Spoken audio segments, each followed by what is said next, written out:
हूँ थाना में, ये कहाँ जाते टट्टी डब्बा वाले में। एक ठन कोई नंबर गलत हो ना, काकरो रहे मोबाइल में पहुंच जाते दादा।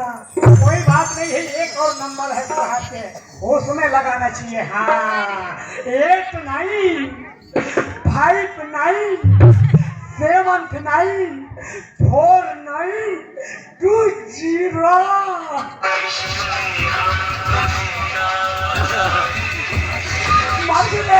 ये कहाँ लग गए? ये मोबाइल में कुछ भगवान कसम ये कहाँ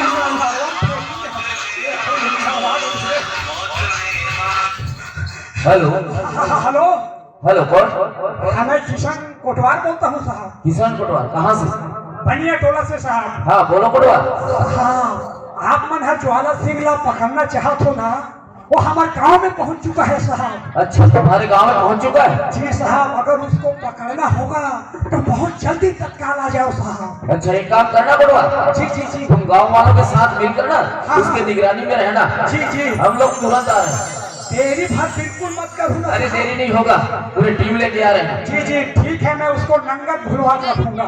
ठीक है, ओके भाई, कहाँ जाएगा ज्वाला।